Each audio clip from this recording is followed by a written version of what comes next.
beautiful on the surface but rotten underneath. Don't ever, even for a second, doubt that this is the most dangerous world in the galaxy. Danger does not always come in the shape of orcs with bolters, Ragnar. This world is where the elite of the Imperium have gathered. We are talking now of the most ruthless, ambitious, unscrupulous collection of rogues ever culled from 1,000,000 planets. This is the place they have come to realize their ambitions, and on Terra, they can and will not let anything stand in their way. Not me, not you, not their own kin, if need be. William King Wolfblade. The Imperium of Man, a stellar empire spanning the entire galaxy. Millions of planets are united under the rule of the Emperor of Mankind, who has sat upon the Golden Throne for tens of thousands of years and wages war against the unimaginable horrors of the universe in his name. And though life for a human in the Imperium is far from the ideal of a bright future, it is under its dominion that humans, after millennia of discord, have become the dominant species in the galaxy. However, despite all its uniqueness, the Imperium adheres to the same laws of logistics and economics as the thousands of states that existed before it. Planets constantly require resources from outside sources and protection from unfortunate threats, which can spawn across the universe. Among all the variety of worlds, there exists a planet that is a true jewel of the Imperium, a planet whose name is known even in the farthest corners of the galaxy, Holy Terra. Holy Terra, marvel of the galaxy, heart of wonder, no jewel shone more brightly, no canker was more foul. At its nexus met the fears and glories of a species, rammed tight within the spires and the vaults, the pits and the habwarrens. Chris Ray, the Carrion Throne. The Imperium, like its predecessors, is a typical example of a colonial power. And though its scales are immense, if in the 19th century the sun never set on the British Empire, then in the 41st millennium the Imperium not only owns this very sun, but also millions of other stars. Nevertheless, some processes occur according to the same principles as tens of millennia ago. For example, the Imperium holds an absolute monopoly on the exploitation of natural and human resources on planets under its rule. This is not surprising in the complete absence of competing powers. Savages like orcs, arrogant but dying Eldar, or insignificant Tau are not considered competitors. They continue to pollute the galaxy with their presence only due to a regrettable misunderstanding. There is also no talk of civilizational, cultural and linguistic expansions. Over 10,000 years, despite all the diversity of worlds and their inhabitants, common features have emerged for the entire Imperium, such as the main language, common currency, and the only mandatory religion for all citizens.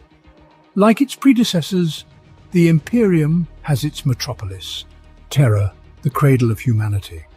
From there began humanity's path to eternal and absolute dominion over space.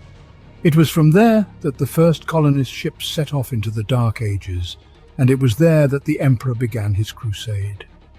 Terra is the most sacred and revered place among all the millions of worlds that make up the Imperium. However, over the millennia, the planet's appearance has changed beyond recognition, and few of us, looking at Holy Terra from orbit, would immediately recognize it as our native land. In the 41st millennium, the planet long ceased to be a green-blue sphere, reflecting the sun's rays in a breathable atmosphere. The capital of the Imperium has long become a hive world covering the entire surface with one enormous city. But you still have to try to discern it amidst the endless stream of spacecraft and the network of countless orbital stations. The planet has long lost its original appearance. The boundless expanses of oceans disappeared thousands of years ago during the wars of the Age of Strife. Most of the mountain ranges have long been leveled to the ground, and all the natural flora and fauna of the planet have succumbed to the relentless pressure of human civilization. Even the air, saturated with the smell of sweat and exhaust fumes, is suitable for breathing only thanks to the work of ancient purification facilities. The entire planet is shrouded in the impenetrable smoke of perpetual smog, through which the spires of multi-kilometer structures break through. There is no sunlight on the planet's surface for a long time. And on this planet suffering from monstrous overpopulation, the palace of the Emperor sprawls, occupying almost the entire territory of Central Asia. It is the site of the fiercest battles of the heresy era, and the destination of billions of pilgrims who flock here from all over the Empire, dying in the warp travels of the orbital stations and the suffocating crowds, hoping at least to see with their own eyes the walls of the majestic structure at whose heart their emperor resides. Despite its status as a metropolis, where resources from all corners of the Imperium converge, and where the literal centre of power is located, life on Terra for the average person differs little from life in any other hive. The same grueling long work shifts, the same priests, the same arbitrators, and even the Imperial Guard. The same meagre ration of food and the same living conditions, with the only difference being that they are imbued with the awareness that you are living in the very centre of the Imperium, on the most heavily guarded planet in the galaxy. However, even the fact that you will never experience an orc invasion or a raid by the Dark Eldar is unlikely to be a consolation for those forced to live in the lower levels of the hive. There were few illusions down here, where life was measured in a few half-decades and the sun was never seen. Still, the rabble army ran on with enough enthusiasm, knowing what inaction would cost them. Spinoza had told Lermontov nothing of Crowl's suspicions over the purpose of the Xenos incursion. It would make no difference to their desire for vengeance, something she could approve of even if everything else was anathema. They ran, and the air became cold and clammy. Spinoza had not been cold since arriving on this roasting, parched planet, and it felt strangely alien to her. The stench became overwhelming. If the sewer tunnels had once fed into active processing stations, the systems had long since broken down. The sloped walls and roof were caked in a glowing mat of organic pulp, and straggly creatures scampered through the shallows ahead of them, draggled and sleek. All told, Spinoza had around her the only living things still capable of thriving on this old, spoiled world: humans, rats, and algae. Chris Ray, the Carrion Throne. Like any other hive in the Imperium, Terra has its lower levels where sunlight does not reach. They serve as a refuge for the most destitute inhabitants, who often find themselves living alongside mutants and engaging in a constant struggle for survival. The lower levels of the hive are a lawless place, ruled unchecked by gangs who are in constant warfare with each other. Arbitrators do not penetrate these spaces. Neither priests nor tech priests venture there. People are entirely left to fend for themselves. In such conditions, it is difficult to maintain the appearance of a proud representative of one's species, let alone one who rules the galaxy. Pale, sunless skin, decaying teeth, tumours — this is the appearance of the inhabitants of the lower levels. And the most terrible thing is that nobody cares about their suffering. People in the lower levels die by the thousands, and no one takes. It is hard, to live, to carry on living. And then someone comes and tells you that there's another way. There'll be rations, better than we have now. More HAB units, given to those that need them, and they'll stop the killings down in the Underhive.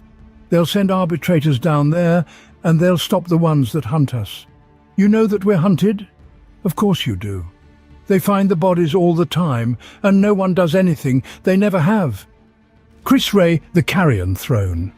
Despite being an accurate description of the lower levels of any hive on Terra, the circumstances are further exacerbated by overcrowding. Even where life seems impossible on Terra, you will still encounter crowds of people, especially during festivals when pilgrims from across the Imperium literally fill every space of the vast city. Spinoza leant against the balcony's railings. Even in the hour before sunrise, it was still humid. Her throat was dry, and swallowing only brought more filth into her system. Overhead, the permanent cloud cover was angry with reflected flame, a shifting mass of bloody turmoil broken only by the ink-black profile of the world city's extremities.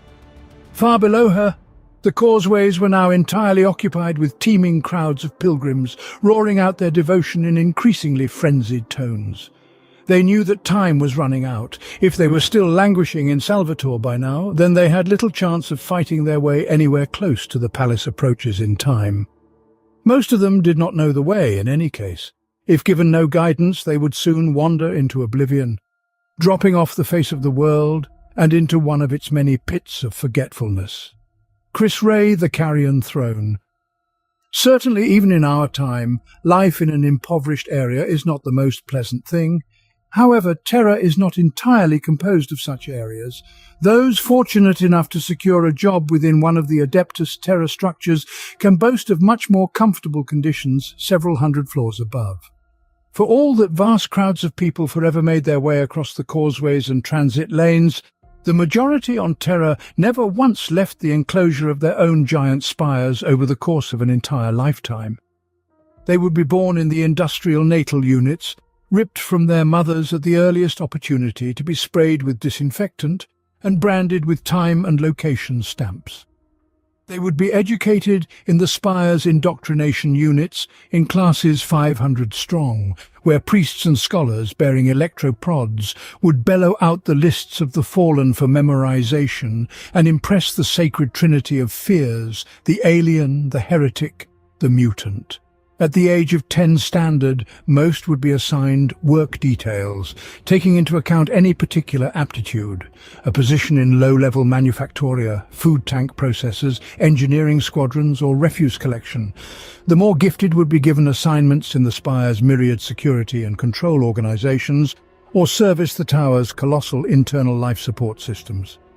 The most gifted of all would end up in Huron Valco's position, tiny cogs in the Adeptus Terra's unimaginably vast web of administrators.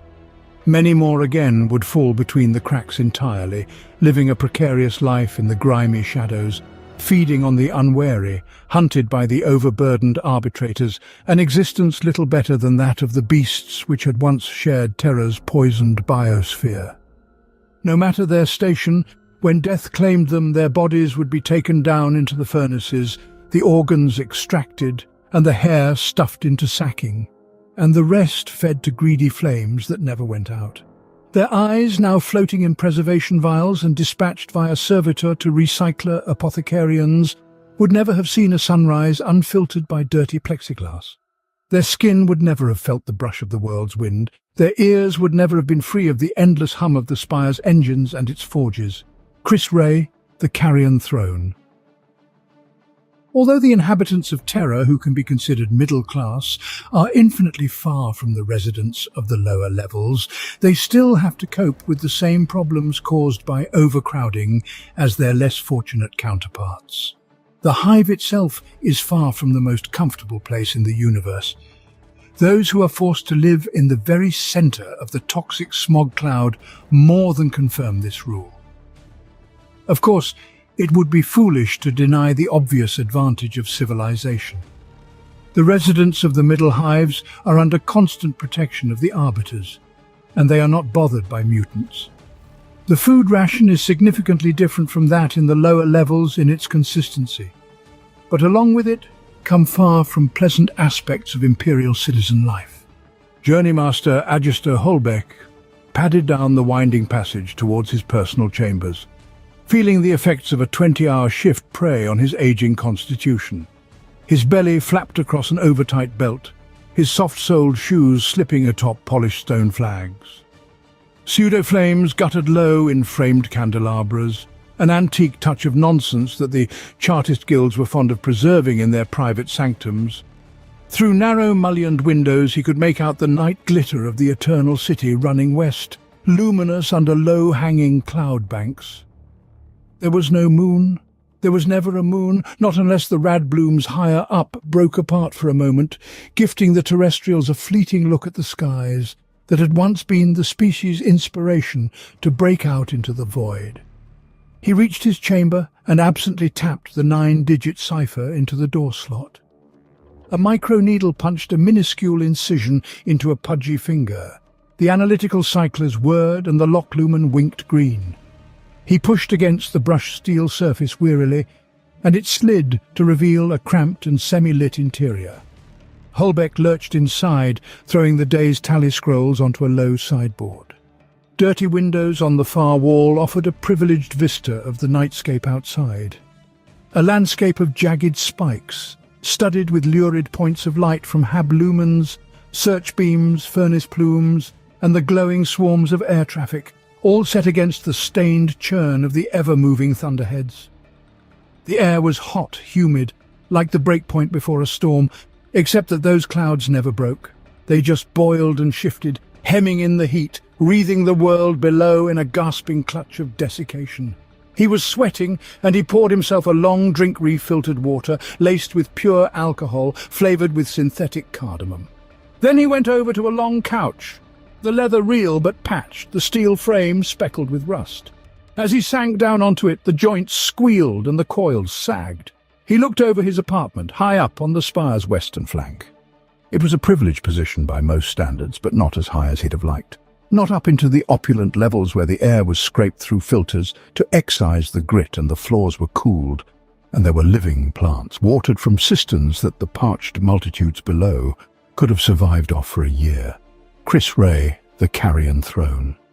Long working shifts, a modest yet stable diet, and numerous chronic illnesses caused by the planet's toxic atmosphere are constant companions for those living in the middle levels of the Terra hive.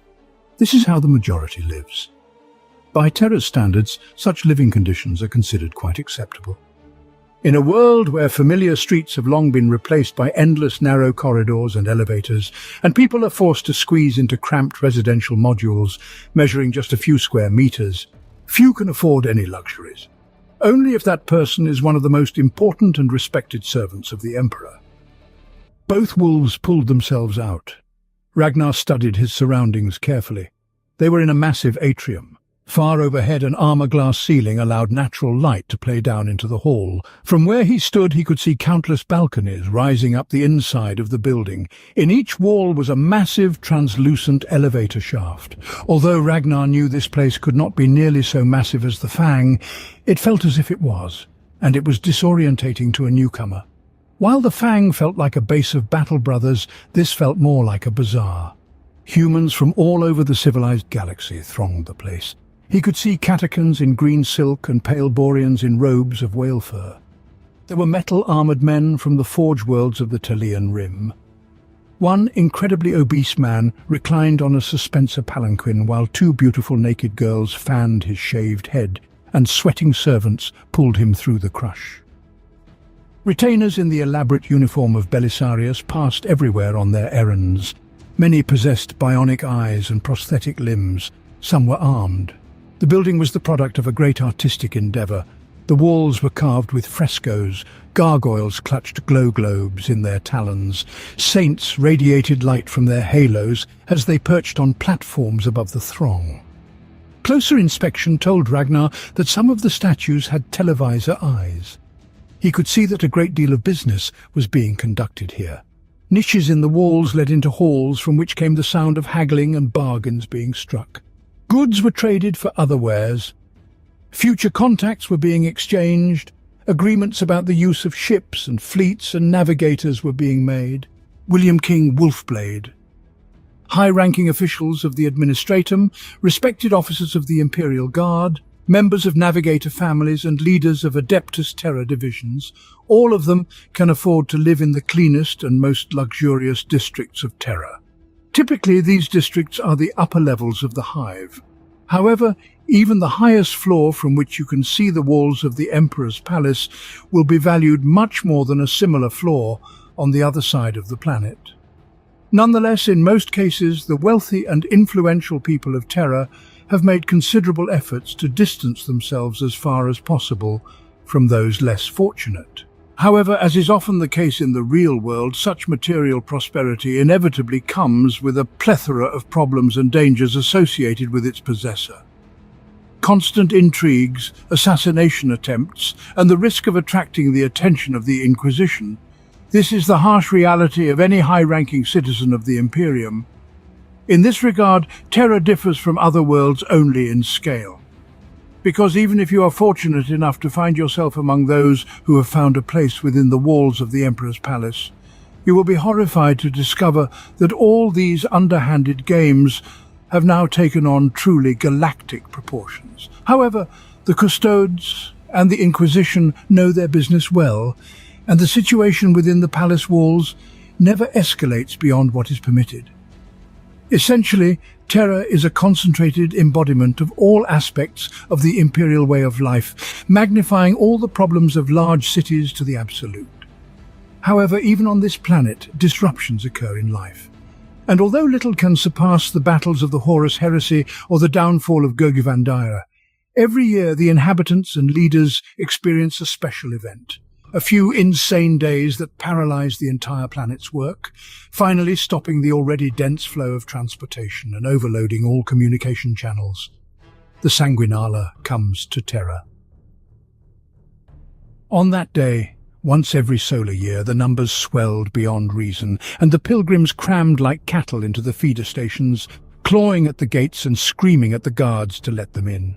The most exalted of all, so they said, would be permitted to approach the Eternity Gate itself, to witness the rites of remembrance performed on the site of the angel's legendary stand as the feast reached its frenetic climax. Now, Sanguinala was just a week away, and the canyons of Terra's world city were already bursting. Every looping thoroughfare and crumbling causeway was swollen with a living carpet of supplicants, chanting the rituals, swaying in unison, moving with the inexorable purpose of an invading army towards the cavernous maws of the outer palace itself. Over them all hung the attack craft of the Adeptus Arbites, the black-clad judges more watchful than ever for the bad seeds hidden among the multitudes. Every passing hour saw them swooping into the throngs, dragging out a ranting disciple or witch in potentia and bundling them into the crew bays of their hovering scrutiny lifters. The air was hot. Frenzy gripped the megapolis, and supplicants went mad amid the dust. Looming above the lesser towers, massive beyond imagination, the titanic walls of the outer palace soared in tarnished splendor, waiting for the inundation to crash against their flanks. Chris Ray, the Carrion Throne. The annual celebration, during which people gather to honor the sacrifice of one of the Emperor's sons, the Primarch Sanguinius, inevitably turns into a real catastrophe for Terra.